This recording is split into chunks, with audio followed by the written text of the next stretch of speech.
Good morning, everyone. How are you all? Hope you all are fine and are studying properly.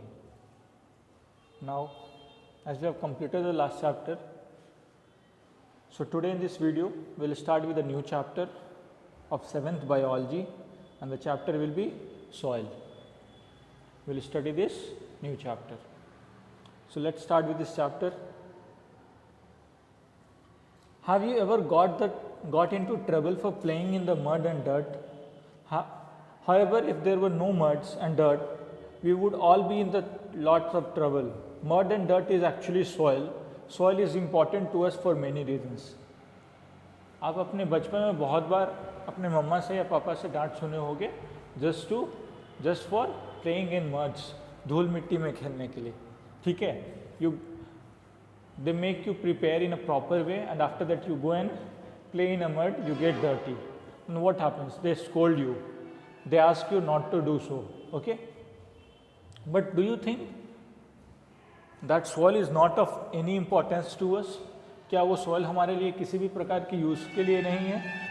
If you think so, you are wrong. Why? Because these soil are of lots important to us. ठीक है, यही वो soil हैं जहाँ पे plant grow करते हैं. ठीक है, यही वो सॉइल है जहाँ पे आपका राइस, व्हीट ये सब ग्रो करते हैं. If that soil is not present there, we human being will not get our food. Okay, will not get oxygen. Why? Because these plants are responsible for providing us with oxygen and food. They grow where? They grow in the soil. वो plant जो हमें food provide करते हैं, oxygen provide करते हैं, वो कहाँ grow करते हैं? सॉइल में ग्रो करते हैं. Clear? So soil is important to us for many reasons. Soil हमारे लिए बहुत ज़्यादा आवश्यक है. इसके पीछे बहुत से कारण हैं.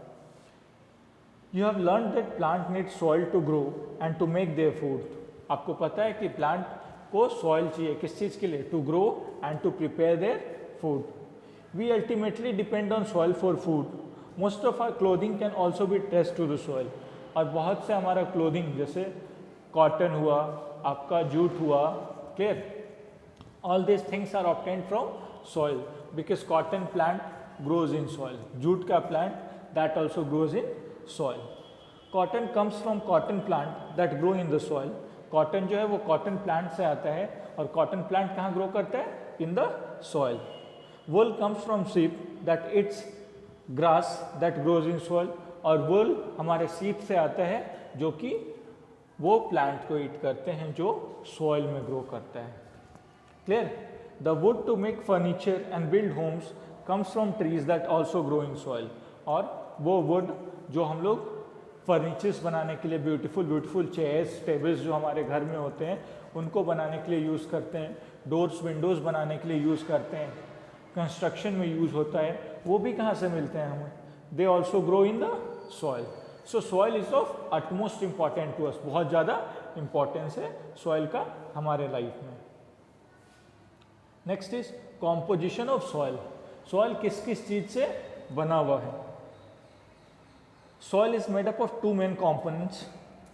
सॉइल का दो मेन कॉम्पोनेंट्स है. First is tiny bits of mineral particle which comes from larger rocks. छोटे छोटे पार्टिकल्स. ये एग्जाम्पल है आपका. सपोज करो ये एक बड़ा सा रॉक है, ये हीट के प्रेजेंस में, वाटर के प्रेजेंस में, ठीक है, टेम्परेचर वेरिएशन के कारण क्या होता है? छोटे छोटे पार्टिकल्स में ऐसे पार्टिकल्स में ब्रेक करता है. So these smaller particles what are they are the soil. Clear? So larger rock, ये जो लार्ज रॉक है वो ब्रेक डाउन किया किस में? स्मॉलर पार्टिकल्स में. That helps in the formation of soil. This mineral includes salt of iron, calcium, potassium, magnesium and phosphorus. ठीक है, इनमें और से मिनरल्स भी प्रेजेंट होते हैं. कौन कौन से मिनरल्स हैं? इसमें है आयरन का सॉल्ट होना चाहिए, कैल्शियम का सॉल्ट होता है, पोटेशियम का होता है, मैग्नीशियम का होता है, फॉस्फोरस का. All this things are salts of all this elements are present in the soil. Many of this minerals are needed by plant for their growth. और ये जो मिनरल्स हैं ये प्लांट के द्वारा यूज होता है for their growth and development. The other component is humus. Other important component is what, that is humus. और पहला कॉम्पोनेंट कौन सा था हमारा, first component was mineral particle. These are the two main important composition of soil. Let's see second one, humus. Humus क्या है? It is a dark brown in color and consists of decaying remains of plants and animals. Humus क्या है? It's a dark brown in color and it mainly consists of dead and decaying remains of plants and animals. A variety of dead and decaying organisms contribute to the formation of humus. What happens? Variety of plants and animals, when they die, they give rise to humus with the help of decomposers.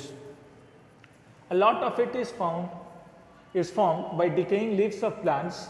Small plants such as mosses, lichens, ferns grow in the small pieces of rocks.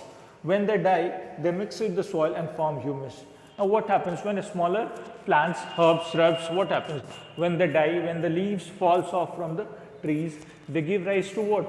They give rise to humus, which is an important composition or important component of the rock. Clear? Soil also contains water, air and living organisms. Soil में और क्या होते हैं?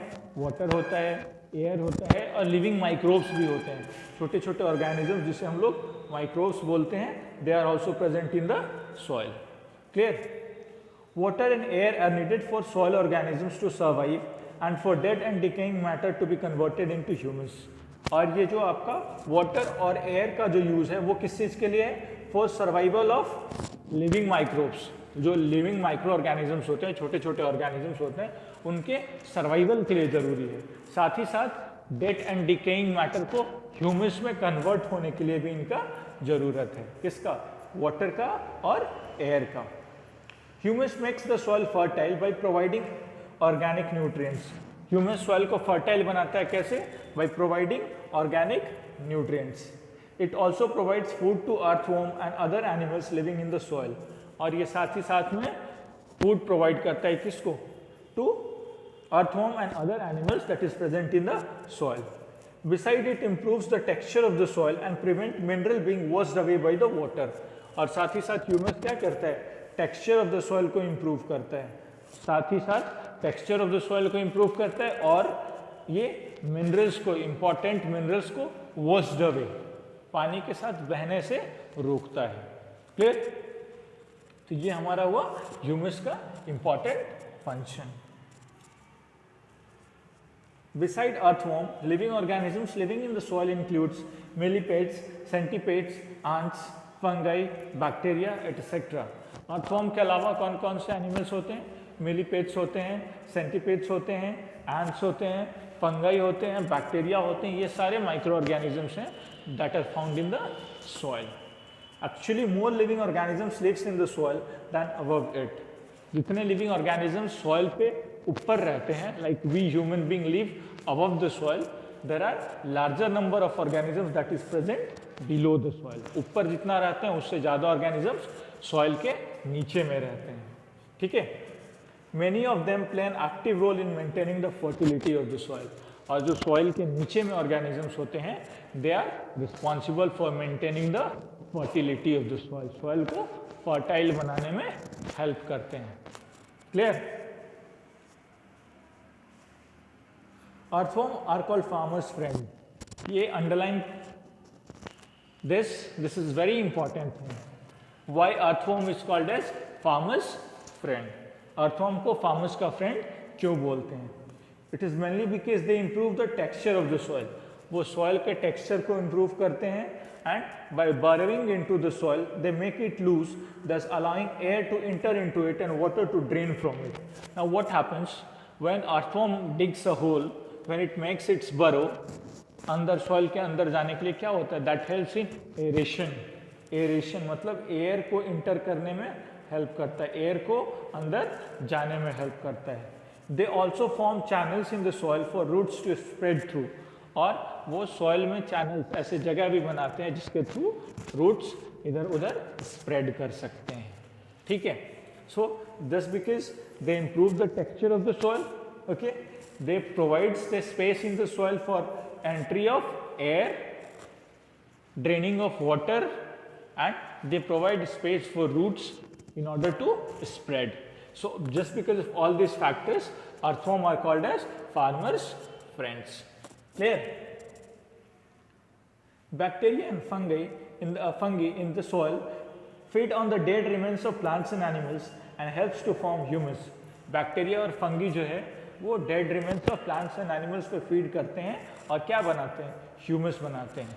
Okay, it helps in the formation of humus.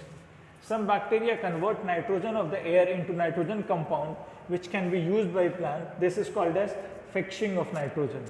और कुछ bacteria जो होते हैं, okay, they convert atmospheric nitrogen, जो एटमॉस्फेयर में नाइट्रोजन होता है उनको ऐसे नाइट्रोजन कंपाउंड में कन्वर्ट करते हैं that can be used by plant, and this is called as fixing of nitrogen. इसे हम क्या बोलते हैं? Fixing of nitrogen. Some organisms such as millipedes and centipedes live in the soil are harmful as they destroy roots of the plants. और कुछ organisms जैसे millipedes या सेंटीपेड्स जो सॉइल में रहते हैं, they are even harmful to this plants. Why? Because they destroy the roots of the plants. जो plants का रूट्स होता है उनको ये कट कर देते हैं, उनको ईट कर लेते हैं. As a result plant growth is not does not take place in the proper way. Clear?